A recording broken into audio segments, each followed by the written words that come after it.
Aujourd'hui, nous allons continuer notre étude de l'argent et de l'astrologie par l'étude de la maison 2. Une première chose générale qu'il faut dire, c'est que les maisons sont seulement des lieux dans l'astrologie. Ce qui donne l'énergie, ce sont les planètes. Souvent, on exagère l'importance des maisons en leur donnant, disons, le résultat final de ce qui va se passer dans un domaine de la vie. Or, les maisons ne font que décrire les circonstances d'un certain domaine de notre vie, et les résultats sont quant à eux liés aux planètes. Les résultats de nos actions, ce sont nos personnages intérieurs que sont les planètes qui vont déterminer le résultat de nos actions puisque ce sont d'une certaine façon eux qui vont les réaliser. Et donc pour ce qui est de l'argent, comme je l'ai dit dans la vidéo précédente, de façon générale ça va être Vénus, la Lune et Saturne. Mais il est vrai aussi, et on va le voir dans cette vidéo, que dans la définition de ce qu'on peut gagner comme argent, eh bien la maison 2 va quand même avoir un intérêt à deux titres principaux. Le premier, c'est que la maison 2 va décrire, en fait, non pas, comme le veut la croyance générale, là où on va gagner de l'argent, mais bien plutôt là où on va le dépenser. La maison 2, c'est à quoi je donne de la valeur. Et donc, une personne, par exemple, qui a maison 2 en bélier, va faire des dépenses pour se rechercher, pour vivre des aventures. Une personne qui aurait la maison 2 en taureau va faire des dépenses pour son image sociale, pour sa famille, pour son bien-être sensoriel, etc. La maison 2, et je l'ai regardé là encore sur beaucoup de cartes, c'est vraiment qu'est-ce qui est cher à la personne, dans quoi elle va investir, mais en tant que tel, le signe de la maison 2 n'est pas ce qui va nous rapporter de l'argent. Dans cette vidéo, il va y avoir trois parties très intéressantes et du coup, il va y avoir pas mal d'informations. Vous pouvez la regarder en plusieurs fois, vous pouvez prendre des notes ou y revenir. Et la première partie, ça va être le signe de la maison 2. Donc dans cette partie, je vais décrire les 12 signes et dire, eh bien, qu'est-ce qui intéresse spécialement la personne, dans quoi elle va se dépenser, dans quoi elle va investir. La deuxième partie décrira l'influence des planètes qui se trouvent dans votre maison 2 et principalement l'influence que ces planètes ont sur vos finances. Des planètes les plus bénéfiques que sont Vénus et Jupiter, aux planètes qui peuvent être les plus détrimentales potentiellement, suivant, on verra quels sont les critères, donc notamment Mars et Saturne. Et puis il y aura une troisième partie qui dit qui prend le leadership de la maison 2. Et d'après l'étude que j'ai faite, eh bien c'est pas toujours le maître de la maison 2, mais quand ce maître est moins puissant que Vénus, eh bien c'est Vénus qui va s'occuper de la maison 2, c'est Vénus qui va s'occuper de gagner de l'argent. Voilà, donc beaucoup de choses que vous ne trouverez ni dans les vidéos ni dans les livres d'astrologie, et on y va. D'une certaine façon, la maison 2 est le prolongement, la continuation, l'enracinement des valeurs de l'ascendant, la complémentarisation, on pourrait dire, des valeurs de l'ascendant, et pour les personnes qui n'ont pas de signe intercepté, et qui notamment n'ont pas la maison 1 et la maison 2 qui commencent dans le même signe, eh bien, la maison 2 est donc le signe suivant, celui de l'ascendant. Donc le signe qui vient corriger, qui vient compléter ce qu'a cherché à faire l'ascendant. Et quand on commence à ressentir le cercle des maisons d'une personne comme ceci, c'est-à-dire comme quelque chose d'organique qui fait un tout, qui décrit les différents signes avec différents lieux, eh bien on a un sens en fait de la destinée de la personne, on a un sens de où va se répartir l'énergie de la personne. Mais finalement, les différentes maisons sont une déclinaison, sont une expression différente de l'ascendant. Et en tout cas, les différentes maisons vont dans la même logique de direction de destin que l'ascendant. On y va donc pour les 12 signes que peut décrire la maison 2. Maison 2 en bélier, eh bien la maison 2 en bélier est la complémentarisation de l'ascendant poisson. L'ascendant poisson nous parle d'une situation sociale où la personne est hypersensible, où la personne ressent, capte des énergies psychiques, capte des énergies émotionnelles, capte des idées qui sont nouvelles, qui sont en décalage, éventuellement avec ce que peut être la société. Et donc, ce dont va le plus avoir besoin la personne de type ascendant poisson, eh bien c'est du courage pour montrer à l'extérieur cette sensibilité qu'elle a à l'intérieur. Et donc, la maison 2 Bélier est ce coup de pouce que la personne reçoit, en tout cas cette envie, cet élan que la personne a d'aller vivre des aventures, d'aller trouver son courage intérieur, on pourrait dire comme Michael Jackson, comme Orlando Bloom. Je vous mets une liste à chaque fois pour les signes, qui est personnes qui donc vont ici être dans des rôles qui poussent à l'action. Maison 2 en Taureau, il s'agit donc dans la grande majorité des cas de personnes qui ont l'ascendant Bélier. Et donc ces personnes, elles ont l'élan d'être des personnes novatrices, elles ont l'élan d'aller se chercher dans des aventures, et quelque part, au fond du cœur de la personne qui a l'ascendant Bélier, il y a ce rêve de trouver une maison, le repos du guerrier, on pourrait dire, serait vraiment un terme adapté ici, où le guerrier s'est beaucoup dépensé à l'extérieur, et il cherche à pouvoir se relaxer dans une maison confortable, dans une famille accueillante. Il a chevauché, il a parcouru le monde et il aspire au fond de son cœur à une maison dans laquelle il va pouvoir sentir qu'il a des racines, où il va pouvoir sentir qu'il va revenir une fois ses aventures finies. Et dans cette maison de Taureau, il y a aussi cette idée de protéger la tradition, il y a l'idée de protéger la famille, il y a l'idée d'être un pilier matériel aussi pour sa famille. Et donc, maison 2 en Taureau, ces personnes vont vraiment avoir goût de prendre soin de leur famille, de s'assurer de la survie, de s'assurer de la prospérité de leur famille. Dans le cycle du zodiaque, on a toujours cette alternance feu, terre, air, eau, et ça se répète 3 fois. Et là-dedans, en fait, on a donc l'alternance à chaque fois d'un signe masculin, feu ou air, avec un signe feu féminin, terre ou eau. Et dans cette alternance, eh bien, il y a cette idée avec le masculin d'aller chercher à l'extérieur des nouvelles choses, de curiosité, d'ouverture, et puis ensuite avec le féminin d'aller enraciner, d'aller donner de la vie, d'aller faire des choses concrètes avec les idées, avec les intuitions, avec les inspirations qu'on a trouvées dans le signe masculin. Et il se passe donc la même chose entre l'ascendant et la maison 2, ou maison 1, maison 2 si on veut. Et donc dans cette partie de la vidéo, on a toujours la maison 2 qui vient apporter la polarité contraire à la maison 1, à l'ascendant. Donc maison 2 Gémeaux, la maison 2 Gémeaux s'applique donc dans le cas général à des personnes qui ont l'ascendant Taureau, et là ce qui se passe, c'est que la personne a travaillé dur à l'extérieur, c'est les ascendants Taureau, on a un sens du devoir, un sens de protéger, un sens de la tradition, et puis là, la maison 2, eh bien il y a une valeur pour... Une fois qu'on a fait son travail, quand dans la forme on a fait son travail, eh bien il faut s'amuser. Il faut rencontrer les amis en Gémeaux, il faut s'occuper des enfants aussi, le Gémeaux a quelque chose de notre enfant intérieur. Il y a un besoin de communiquer pour détendre l'âme après, disons, la contraction assez intense, assez précise qu'a exigé l'ascendant Taureau. Donc les personnes qui ont la maison 2 en Gémeaux vont avoir un goût pour le fun, un goût pour la blague, un goût pour passer du temps avec les amis, un goût pour les sorties, et les sorties un petit peu amusantes, un peu surprenantes. Et aussi les personnes avec Gémeaux en maison 2 vont investir dans des nouvelles connaissances, dans des nouvelles curiosités.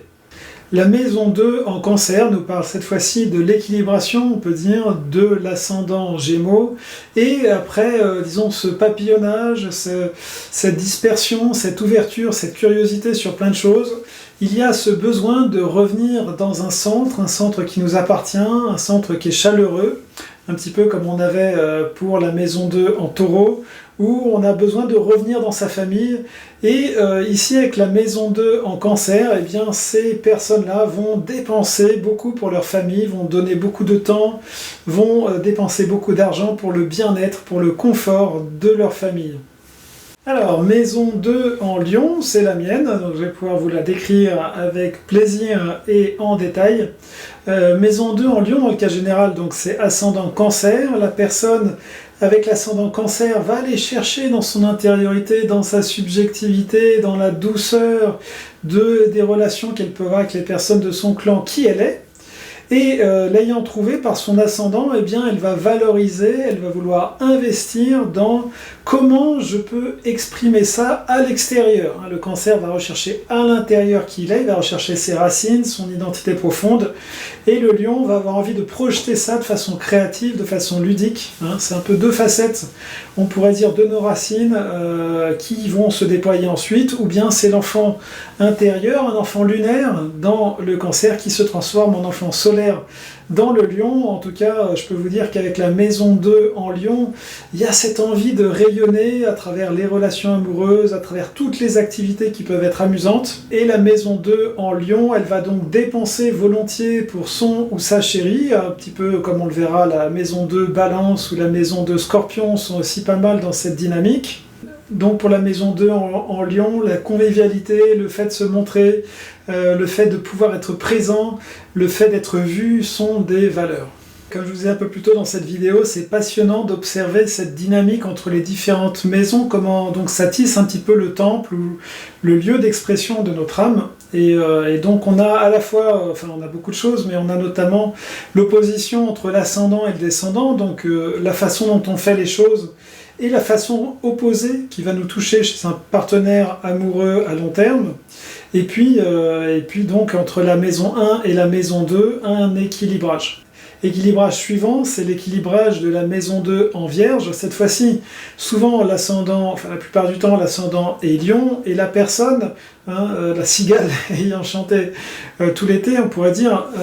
eh bien là, il y a un retour à un principe de réalité, il y a un retour, un besoin, une valorisation d'un retour à la sobriété, c'est-à-dire que cette personne qui a l'ascendant Lion va adorer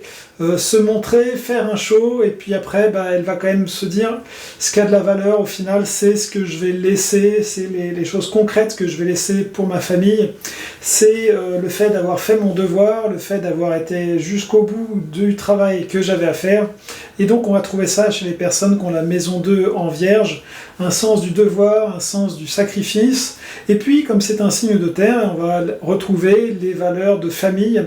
et on va retrouver aussi les valeurs d'être un bon vivant, bien manger, chez ces personnes qui ont donc la maison 2 en Vierge. Alors, avec le soleil de l'après-midi, maison 2 Balance, eh bien cette fois-ci ce sont des personnes qui se sont beaucoup investies à l'extérieur, dans la forme de l'ascendant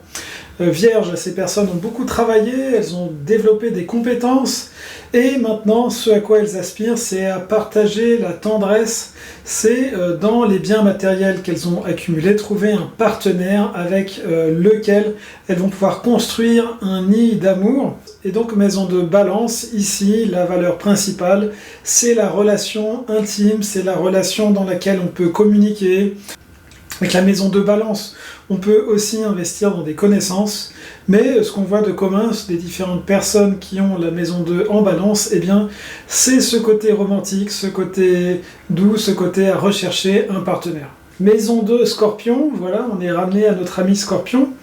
Et ici, cette maison 2 Scorpion, donc avec un ascendant en général Balance, illustre bien le proverbe « Si tu veux la paix, prépare la guerre ». On a vraiment ici cette dualité, puisque ça peut être des personnes qui s'intéressent aux choses ésotériques, avec cette maison 2 Scorpion, par exemple Jean-Paul II,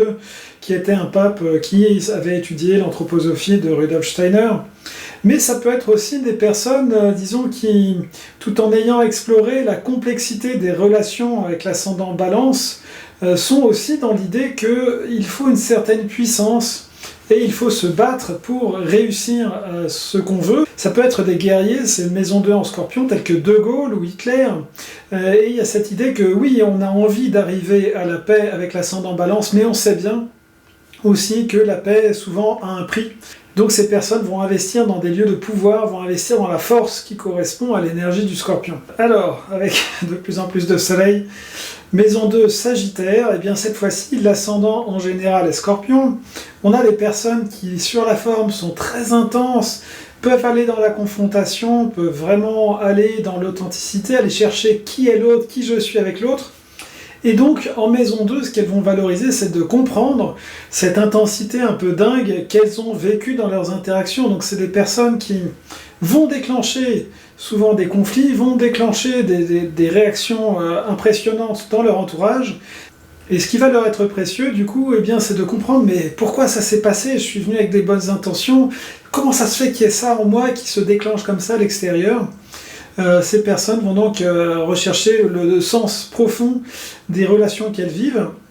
Et puis aussi, pour comprendre ce sens profond, des fois elles vont avoir besoin de déplacements. C'est des personnes qui vont valoriser, par exemple, de faire des voyages, d'avoir un camping-car, de prendre du temps, voilà, aussi pour rencontrer l'autre. Elles vont valoriser ces personnes, de la même façon que le Sagittaire équilibre le Scorpion, de rencontrer l'autre en territoire neutre. C'est cette idée de la quête dans laquelle on quitte son pays. Quitte son pays, c'est l'injonction donnée à Abraham par Dieu, où justement on doit dépasser ce lieu qui était un lieu où le pouvoir était une chose complexe pour se rendre compte qu'on peut rencontrer l'autre d'une façon plus tranquille. Maison de Capricorne, ascendant Sagittaire. Ces personnes aiment aller chercher beaucoup d'informations, ces personnes aiment aller rechercher le sens profond des choses autour d'elles. Et puis arrive un moment où elles ont compris quelque chose de l'ordre du sens de leur destinée, elles ont entrepris un voyage, elles ont été chercher leur quête, elles ont été chercher l'objet de leur quête, et ayant trouvé leur puissance dans cette quête qu'elles ont effectuée avec l'ascendant Sagittaire, elles ont envie de rayonner cette puissance, elles ont envie de réaliser cette mission dont elles se sentent investies, et donc c'est des personnes qui vont beaucoup investir dans leur carrière, qui vont aussi beaucoup investir dans leur famille. On est avec cet élément Capricorne, dans là encore des valeurs de tradition, dans des valeurs de solidité, et donc elles vont investir dans ce qui est durable, dans ce qui fait sens à long terme. Maison 2 en Verseau, cette fois-ci l'ascendant Capricorne a eu besoin de se faire une place visible dans la société, de faire une différence par ses compétences, par son travail, disons, patient. Et l'énergie du Verseau vient compléter ça en y ajoutant l'originalité de la personne, un sens du groupe, un sens de la justice aussi. Là où le Capricorne était dans une réussite de ce qu'il porte en lui, mais donc d'une façon assez méthodique, cette fois-ci le Verseau, ce qui va être important, c'est l'expression de sa vérité, de son authenticité à l'extérieur. Et puis finalement, Maison 2 en Poisson, eh bien ce sont des personnes qui, ayant exprimé leur vérité à l'extérieur, sont entrées dans une forme de compréhension des différentes vérités, compréhension des différentes individualités, et ont vraiment envie, disons, d'être à l'écoute des besoins des autres. On a cette sensibilité, cette hypersensibilité du Poisson, et on a une envie d'empathie, on a une envie de compassion, une envie de service, voire une envie de sacrifice chez ces personnes, par exemple Marie Curie qui travaille pour la science et qui meurt pour la science, on pourrait dire. Maintenant qu'on a vu le signe de la maison 2, qui correspond donc à ce qu'on va chérir, qu'est-ce qui nous est cher, qu'est-ce qui a de la valeur, dans quoi on va dépenser, on va voir comment les planètes qui peuvent s'y trouver vont colorer la maison 2, et aussi comment elles vont la modifier positivement ou négativement. Alors s'il n'y a rien dans la maison 2, ça veut dire que le thème de l'estime de soi et de l'argent sont des thèmes secondaires pour nous, ils nous intéressent peu, on ne va pas leur accorder du temps, on ne va pas leur accorder de l'énergie. Et inversement, plus vous avez de planètes dans la maison 2, plus le thème de l'estime de soi, le thème de la valorisation par le regard de l'autre et de la société va être important, et par conséquence, on pourrait dire, plus le thème de la réussite matérielle, qui est quand même le principal critère, ou en tout cas un critère très important d'évaluation de notre société, va vous importer. Donc pratiquement, plus il y a de planètes dans la maison 2, plus vous allez consacrer de temps à votre réussite matérielle et au bien-être de votre famille. Donc de façon très générale, plus il va y avoir de planètes dans la maison 2, plus elle est valorisée par les planètes qui sont dedans, plus ça va avoir tendance à vous donner de l'argent parce que vous allez consacrer du temps à ça. Alors maintenant, regardons les planètes, disons, des plus favorables aux moins favorables. Les plus favorables sont Vénus et Jupiter, les deux ayant quelque chose de positif, joyeux, magnétique. Vénus va être particulièrement positive dans une carte nocturne, c'est-à-dire dans une carte où le soleil est sous la ligne d'horizon, si le soleil est dans les maisons 1 à 6, eh bien Vénus est encore plus positive. Et inversement, si le soleil est dans les maisons 7 à 12, c'est Jupiter qui devient une planète qui apporte de la chance, du magnétisme, de la réussite facile. Vénus dans la maison 2, donc à moins qu'elle soit mal aspectée, auquel cas elle va la démagnétiser, ça va être négatif, mais une Vénus moyenne ou bien aspectée dans la maison 2 va donc la favoriser et va aussi lui donner cette connotation de maison 2 en taureau, c'est-à-dire de valorisation de la beauté, valorisation de la position sociale, valorisation de la sensorialité, valorisation de la famille, hein, on va avoir tout ce qu'on avait dit pour le maison 2 en taureau. Jupiter en maison 2, il y a quelque chose d'agréable chez ces personnes qui est qu'ils ont confiance dans leurs ressources, ils ont confiance dans la vie, hein, il y a ce côté sagittérien si on veut, de savoir que eh bien, tout arrivera de façon juste, tout arrivera au bon moment, tout va s'arranger, il y a un côté très positif, hein, comme les États-Unis qui ont cet ascendant sagittaire, les personnes qui ont Jupiter en maison 2, il y a une tranquillité fondamentale par rapport à ce qui va leur arriver financièrement, et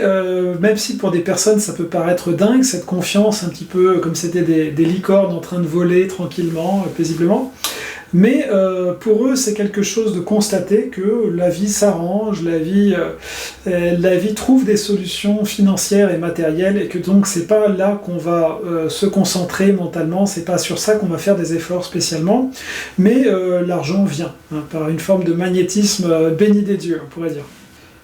Voyons maintenant deux planètes qui ne sont pas plus que ça à leur place en maison 2, mais qui pourtant vont y apporter de l'énergie et du succès. Et c'est le Soleil et Mercure. On pourrait dire que le Soleil n'est pas pleinement à sa place dans la maison 2, vu que le Soleil c'est chercher qui on est profondément, c'est aller vers notre individualité, c'est trouver notre moi spirituel. Et en maison 2, eh bien, il va être mis au service de reconstruire une estime de soi qui a pu karmiquement être atteinte, donc finalement il est dans un processus de réparation plus que dans un processus de construction, mais évidemment c'est valable aussi. Et donc, quand le Soleil, et de même pour Mercure, hein, sont dans la maison 2, eh bien, on va mettre l'énergie de notre personnalité dans notre travail pour ce qui est du Soleil, et avec Mercure, on va mettre notre intelligence, on va mettre notre capacité de penser au service de notre réussite sociale, de notre famille. Avec le Soleil ou Mercure en maison 2, je suis ce que j'ai devient une certaine forme de compréhension de soi-même. La personne avec le Soleil ou Mercure en maison 2 voit le monde à travers ce qu'elle possède, a besoin de cette tranquillité, de cette stabilité d'une maison pour se définir. Et puisqu'elle y met de l'énergie, ça fonctionne mieux. Ensuite, une planète maintenant ambivalente, hein, les 4 précédentes étaient tendanciellement positives. La Lune en maison 2 va avoir un effet un petit peu ambivalent, c'est-à-dire positif et négatif, en tant que présence très forte. Hein, la Lune, beaucoup s'identifient à la Lune, notamment d'ailleurs quand le Soleil est dans les maisons 1 à 6, c'est-à-dire quand on est dans une carte nocturne. Si vous êtes né la nuit, la Lune est plus importante pour vous, et souvent plus importante que le Soleil d'ailleurs. Et donc le fait que votre Lune soit en maison 2 veut dire, comme je le disais à l'instant pour le Soleil, que se construire socialement, réussir socialement, avoir une famille, avoir une maison, vivre son corps, sont des choses qui pour vous vont être très importantes. Et la Lune, dans cet aspect magique, mais aussi incontrôlable, va avoir tendance à vous faire passer par beaucoup de choses, hein, comme le signe du Cancer qui va alterner un petit peu des moments de joie avec ses proches, et puis des moments un petit peu de déprime. La Lune peut avoir cet effet sur l'estime de soi, qui fait partie de la maison 2, et sur les finances. Donc pour l'estime de soi, on peut penser à Diana Spencer qui un jour est la reine d'Angleterre, et puis le lendemain elle n'est plus rien, a été trompée, a été trahie. On peut avoir ces alternances, ou Elon Musk qui plusieurs fois est passé au bord de la faillite. On a donc ce côté potentiellement instable, ça va dépendre aussi du maître de la maison 2 et de tout ce que j'ai dit dans la vidéo précédente par rapport à l'argent. Donc les planètes potentiellement négatives sur vos finances en maison 2, et premièrement Mars. Mars va avoir tendance à dépenser beaucoup d'énergie pour la compétition, pour se dépasser, pour devenir soi-même, pour des conflits dont il n'arrive pas forcément à sortir. Donc généralement Mars est considéré pour cette raison comme une planète qui peut impacter négativement des signes ou des maisons, parce qu'il y a cette dynamique de conflit qui n'est pas une dynamique tranquille. Mars maison 2, on va donc se battre pour des valeurs, on va se battre pour un territoire, on va se battre pour l'argent. Par exemple, Martin Luther King était une personne qui avait Mars en maison 2, donc ici, lui, il se battait pour des droits, et évidemment, si on regarde, ça lui coûte beaucoup, puisque ça lui coûte la vie. Vladimir Poutine est aussi une personne qui a Mars en maison 2, lui aussi il se bat pour un territoire, et là encore on voit que la quantité de dépenses qui est impliquée par ce Mars combatif dans une maison qui aurait vocation plutôt à être tranquille, eh bien, est élevée.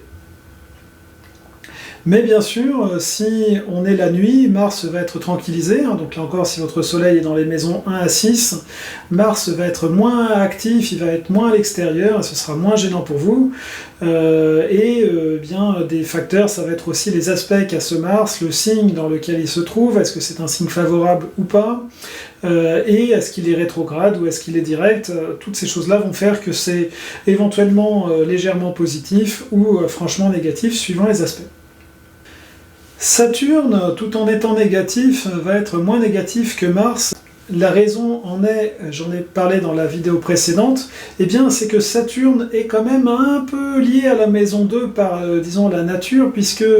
Saturne nous parle du Capricorne, de la Terre, et la maison 2 est liée à l'argent et à la Terre, donc Saturne, il est à sa place quelque part aussi dans la maison 2, mais sous un certain nombre de conditions. Saturne, il a envie de se faire une place au Soleil, mais il est extrêmement patient, donc on va dans tous les cas avoir avec Saturne